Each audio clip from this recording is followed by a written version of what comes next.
All right, on this episode of Bouts Talking Bouts, excited to be speaking with an individual who has a fight coming up at Unified MMA 38. It goes on September 27th. The Unified MMA Middleweight Championship is up for grabs when Matt Dwyer takes on Bhullar, and I actually have KB on the show today. How's your day going so far, man? It's exhausting, man. I'm just finishing up a wrestling and conditioning practice. A bit tired, but that's all good. That's all good. We're here. That's fight camp. I imagine that's a common thing with some of the guys you tend to work out with. Are you kind of sparring with like the usual suspects with the shaved bears? You know, guys like Graham, Tanner, Teddy, etc. All those guys, man. Yep. All the bears. Yeah, and it must be cool like having a few other shaved bears and high stakes title fights ahead of this upcoming unified card. So how does it feel to be in a room where you're all working for like a somewhat common goal in the sense of you all have these big fights coming up? It's great, man, because like you just said, when there's like a common goal, common objective in the room, you just see the teammates rally together and everybody's working hard. Everyone has that championship in mind, so it just makes it all the better, man. It's when you have a commonality in the room and everyone is working towards the same thing, there's just ups the intensity. So nothing but good things. Yeah, and it seems like you guys have had, a lot of success in the past in that regard, like that, collective kind of success. Like I remember on the, Unified MMA 37 card, like it seemed like the Shaved Bears were just like really running house. Like I believe you guys had like a 7-0 record among all the Shaved Bears compatriots on the card. Is there like, as much as it's an individual sport, is there like a mounting sense of, I guess, confidence when you see your teammates do so well that maybe lends itself to the quality of your own individual performance? Absolutely. I mean, it just speaks volumes to the fact that the guys care about each other. Like, they're willing to, as a team, put our egos to the side and do what needs to be done to help the others win. So, for instance, in sparring and whatnot, if the guys are sparring, the guys are working, they're working hard, the intensity's high, but the guys aren't trying to, like, deliberately hurt each other. Do you feel what I mean? Yeah, for sure. I get what you're saying. And like, speaking to the point of, Unified 37 and everything like that, like it seemed like you were, very grateful to be, sharing the cage with Cody. Like you really seem to respect the in-ring experience and everything like that. But like in terms of like your quality of performance and just what you took out of that, like what were your thoughts overall on, that performance and just how everything went down with Cody Cron? Yeah, with that fight, I just kept having people whisper in my ears that, like, Cody's going to be very, very experienced. He's going to put the pressure on me, and he's going to show that, like, I don't have the same level of experience and striking that he does. But in my mind, I just kept it quiet. But I knew that I felt very confident in there, and I knew I just had to be the matador against the bull. So that was my game plan and my strategy, and it ended up working out in my favor. Kudos to Cody, though. He came in great shape, and he put up a great fight. It was an entertaining fight for while it lasted for the fans. Yeah, for sure. 3 minutes, 4 seconds, the stoppage in the first round there. And it seems like you've been doing great under the Unified MMA banner throughout your run. I mean, 3-0, been with them since, late 2018. And I thought it was cool that you made your Unified debut after the, 5.5 year hiatus where you were getting like the post-secondary degree and everything like that. Why was Unified such a good fit for a return after such like a lengthy period of time? Not off from training necessarily, because it seemed like you still trained a lot, but just from competition.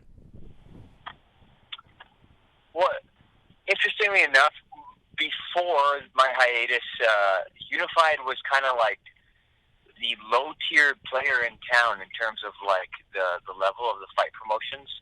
There was MFC, the AFC, and then World Series of Fighting, and then Unified. So those other promotions went defunct, and then Unified swallowed up the majority of the old talent and the new talent that was coming up, and then they became the major player in Western Canada, in my opinion. So when I made my return, the choice seemed logical. It seemed that really was the only choice for me. It's at home, so all my friends and family can come out and watch, and like I don't gotta go anywhere. Fight at home. nice. Yeah, absolutely. It must be kind of neat to like have the competitive landscape change a fair bit, like with the time off and everything like that. Like all of a sudden, there's this new big player in town. I'm sure as like a fan of the sport, you kind of saw the profile rising up, and it must have been fun to like return to the fold in a competitive sense that way too. Absolutely, yeah. I was having just itchy knuckles for like 3 years, just watching my teammates and just the other competitors come up through the ranks, and it was like, man, I got to get back. Yeah, and I mean, you have quite the interesting story, and like a lot of the details you divulge from your journey is like pretty in depth and everything like that. Like, and what I'm alluding to specifically in this instance is when you were talking about a few years ago, like your little brother had to get that like emergency plastic surgery. Like that was his first mixed martial arts contest, and like pretty gruesome scene in a physical sense from what you were recounting there and everything like that. And it seemed like obviously and understandably like a very tough moment for you. Is it difficult to compartmentalize those things? Like, is that, I guess, is that something that's like on your mind to some degree as you like prepare for some of these fights? I imagine that was like a kind of like disruptive sort of thing where maybe there's like a residual kind of thing like that, or did you kind of learn something from that and put it in the rear view sort of thing? It was, it was a very hard experience, and at first, when it happened, it was a tremendously damaging experience. It left a very sour taste in my mouth with the sport, and I felt very lost for a while.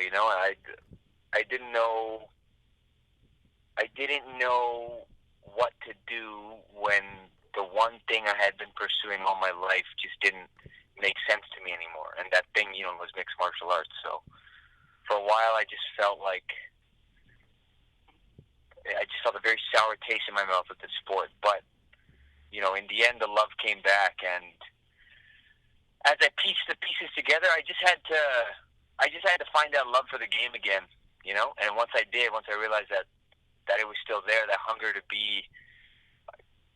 want to excel was still there, then I had to pursue that because I had no other avenues in my life where I felt that kind of drive. I tried to.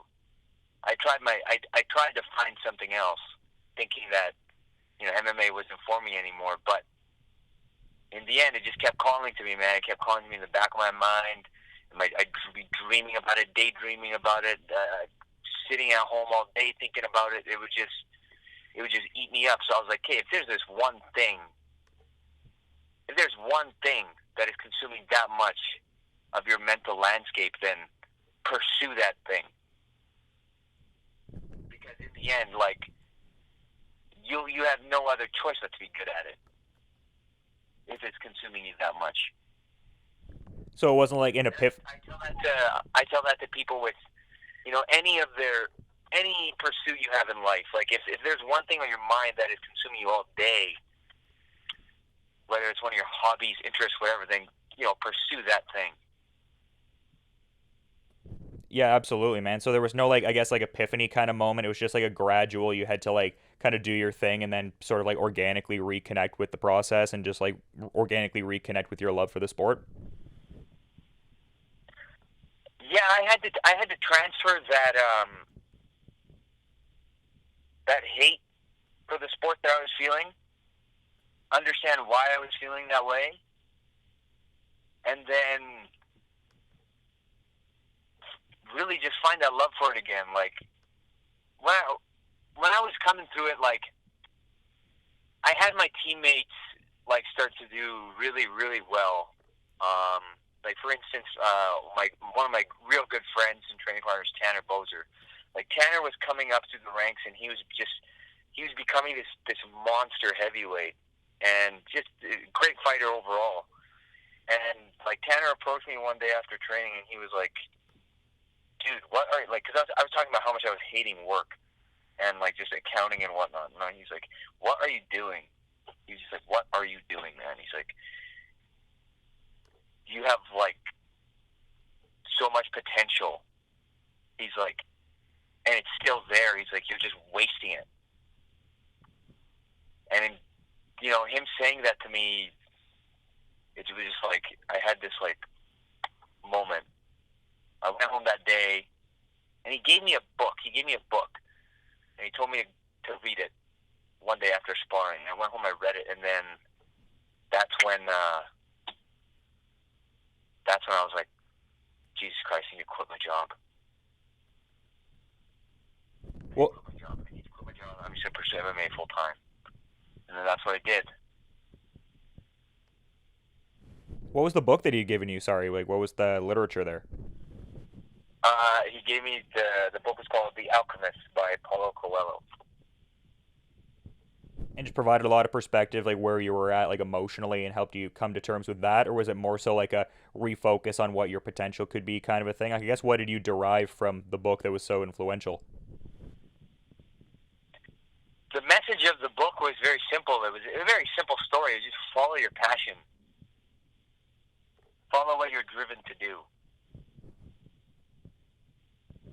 I mean, that's a very powerful message for sure, though. I noticed, though, it seems like you're a a literature guy in a lot of ways. I noticed on your brother's podcast there, apparently you were looking to start a book club there. How's that been going as of late? Oh no, that was a joke. I promise. I like to read, but I like to read over watching TV. But yeah, no, I promise there's no actual book club. Yeah, KB Bhullar Book Club would be pretty interesting for sure. But got to direct my attention to this fight here. Facing Matt Dwyer, and this is a very competitive and compelling middleweight fight in a lot of regards. And I saw your interview with James Lynch where you're talking about how Dwyer's the first guy who has kind of like a similar physical frame to you and presents some unique challenges in a few ways. What are some other facets of Dwyer's game and approach that you see as like a unique challenge for yourself? Well, once again, I think a lot of people like to chalk it up to experience. They like to use it. They always like to use experience against me. Like I'm some very inexperienced amateurish fighter. But once again, that is another thing that's coming into this fight. Matt Dwyer has plenty of UFC level experience. He's fought a lot of high level guys. Matt's got a tall, long frame, so I'm excited to take that challenge of fighting a guy with a similar frame. What else? He's tough. He's very tough. He's a warrior. He's fought through a lot of adversity. He's a multiple weight class champion. I believe he's like top 2 in the country in the middleweight weight class. And what else? I'm sure he's well versed. Like he's training at a good gym with David Leah and Toshido. It's overall, like on paper, it's a great matchup. Yeah, a fight I'm certainly very much looking forward to. But I also noticed that when you signed with Unified MMA back in the day, like a little while ago there, like you were kind of talking about like what your, I guess, ultimate goal was. Like you'd kind of like amassed a perfect record prior to that point, which you've still been able to maintain. But it seemed like the big goal was winning and holding a Unified MMA title. So how does it feel to be on the precipice of like finally getting this opportunity that you've been wanting for a meaningful period of time? I just set that fucking goal, man, and I know I'm going to do it. That's what I did. I put myself on the trajectory to be able to do it, and I know that once I make my mind up to something, that I'm going to do it no matter what. I said at the beginning of this year, when I made my return into MMA, that I wanted to win a national title, and now it's all just shaping up to this. Yeah, for sure, man. I mean, it's an amazing moment ahead of this. Do you compartmentalize, I guess, like your, accomplishments in martial arts as like isolated experiences, though? Is there any kind of like linear learning curve through it? Because I was noticing you had a shout out a while ago where you were 14 years old and you got that first taste of victory with the 2007 Capital City Championships there. Is there like a linear pattern between victories? That was honestly one of the most memorable achievements. Just because it's the first time, like you're a kid and you win something big, and in your head it's big. But yeah, I think so. My coach Cadro said something to me the other day that kind of stuck, and he said that like as a fighter, in order to get better, you have to let your successes kind of die each time you each time they're done. Enjoy them for a little bit, but don't cling on to them. And the same thing on a micro scale, even in a fight. Like, let's say you have one single technique that's working for you. So don't get stuck on that one thing and think that that's the thing that's going to end the fight. You have to let that shit go. Yeah, for sure. I get what you're, saying on that end. You gotta, be like analytical on that end of things for sure, and not like rest on any like perceived laurels and all that. But it seems like the recuperation's like a pretty big thing for you. Like, I mean, the yoga is a big deal, and like pivotal physio and stuff like that. Are there any other like means of, recovering after hard training and sparring sessions and everything like that that you like to use? Um, hmm. Those those two are pretty like some of the go-tos for me. I mean, I do like to use a modality um, of Pilates with like these kind of weighted Pilates balls. I like to do that. I like to just make sure that I'm doing what I need to do to keep my body at 100 because my body's the way I'm making a living. So I got to make sure that I keep it 100 because I only do get one. I don't get to go to a store and ask for a new one. Yeah, absolutely, for sure. And I was kind of curious too. Like, it seems like a lot of the shaved bear guys and a lot of the guys you roll with have like some pretty interesting like secret skills. Like, I noticed Neil Anderson is the Donaire King and Tanner Bozer is the Claw Machine Goat. Is there any like notable distinction you have outside of that that's kind of similar? Anything that I have, man, I'm trying to think. The Poutine King, maybe? Oh yeah, I'm the Poutine Prince. Yeah, maybe a. Poutine and Haagen-Dazs, that's my go-to. No, that's awesome. That's the. Yeah, sorry, go ahead. The practice of having to like make weight, I'm not having any of those. I haven't had any of that in a long time. Yeah, sorry, I feel like I'm teasing you now. Maybe like a post-fight celebration kind of a deal. Oh, dude, my mouth's legit watering. Yeah, but I was kind of curious, like what you're, jamming to, like music wise in the gym and stuff like that. Like whenever I've seen you compete live, you always seem like you have like a really cool entrance theme going on and stuff like that. So I'm kind of curious as to like what songs you like to train to, or you're one of those fighters that sort of likes to train in kind of like relative silence and keep the conditions of fight night sort of at play while you're preparing.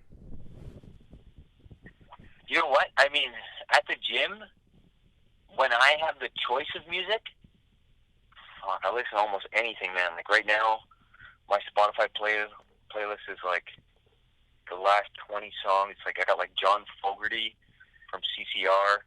I found a bunch of like Spanish like acoustic music. Jay-Z, Tribe Called Quest.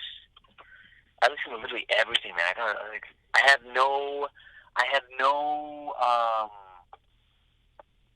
will to say no to any genre. Yeah, it seems like you have pretty eclectic taste for sure. And I always thought it was funny that you were talking about.